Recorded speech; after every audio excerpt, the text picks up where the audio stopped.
नमस्कार मित्रांनो, येणाऱ्या 21 डिसेंबरला या महिन्यामध्ये झालेल्या नगर परिषद निवडणुकीच्या उत्सवाचा निर्णय येणार आहे आणि साहजिक आहे यात काही उमेदवार जिंकतील, काही हारतील.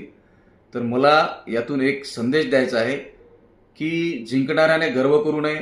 त्याला त्या वार्डातील, त्या प्रभागातील, त्या शहरातील लोकांनी काहीतरी एक आशा ठेवून त्याच्यावर विश्वास करून त्याला निवडून दिले. तर त्यांनी हा विचार केला पाहिजे की याचा उत्सव जास्त साजरा न करता, ढोल ताशात गुलालात जास्त वेळ न घालवता आपण याचा या प्रभागाचा आणि या शहराचा विकास कसा करू शकू यावर जास्त लक्ष देणे गरजेचे आहे. आणि हारणाऱ्याने बिलकुल दुःख करू नये. आज ते जिंकले, उद्या तुम्ही जिंकणार, हे चालत राहणार आहे. हारजीत हा निसर्गाचा नियम असतो. म्हणून आपण परत पुन्हा एका ताकदीने भिडून पुन्हा 5 वर्ष सेवा करून आणि समाजात आपली छबी निर्माण करून परत एकदा त्या रिंगणात उतरून जिंकू. काही त्यात वादच नाही. म्हणून मित्रांनो, माझा या व्हिडिओतून एक संदेश मला जो द्यायचा आहे तो असा की युवा वर्गांनी आपल्या भावनांवर नियंत्रण ठेवायला पाहिजे. कारण साहजिक आहे ते जिंकतील, त्यांचा आनंद व्यक्त करतील. तुम्ही तुमच्या भावनांवर नियंत्रण ठेवा, जेणेकरून त्याचं रूपांतर वादात झालं नाही पाहिजे. तुमच्या घरच्यांना त्या गोष्टीचा त्रास झाला नाही पाहिजे. कारण आपण एका प्रभागात राहतो, एका शहरात राहतो. रोजच्या वरचेवर आपण एकमेकांच्या समोर येतो आणि छोटा प्रभाग असतो, छोटं गाव असते, छोटं शहर असते. वरच्यावर आपल्याला एकमेकांशी कामं पडतात, एकमेकांशी प्रेम संबंध जुळलेले असतात.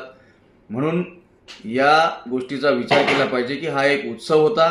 आपण जिंकणाऱ्याला शुभेच्छा दिल्या पाहिजे आणि त्याच्याकडून आपण कसा त्या प्रभागाचा, त्या शहराचा विकास कसा करून घेऊ यावर लक्ष दिलं पाहिजे. आणि हारणाऱ्याला सांत्वना दिली पाहिजे. त्याला परत त्याच्या पाठीशी उभे राहून परत त्याला नव्या जोमाने, नव्या ताकदीने समाजकार्यात त्याला मदत केली पाहिजे. आणि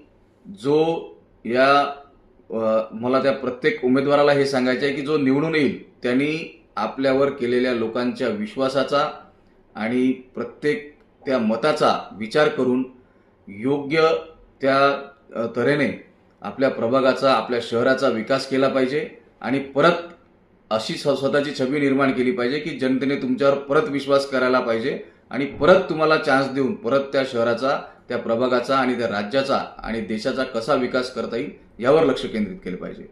म्हणून मित्रांनो, येणाऱ्या 21 डिसेंबरला हा उत्सव साजरा करा, आनंद व्यक्त करा, जिंकणाऱ्याला शुभेच्छा द्या, हारणाऱ्याला सांत्वना द्या आणि एकमेकांच्या भावनांवर नियंत्रण ठेवा, जेणेकरून कुठल्याही प्रकारचा वाद होणार नाही आणि आपल्या प्रभागाचं, आपल्या शहराचं नाव चांगल्या तऱ्हेने आपण उज्ज्वल करू शकू. धन्यवाद मित्रांनो.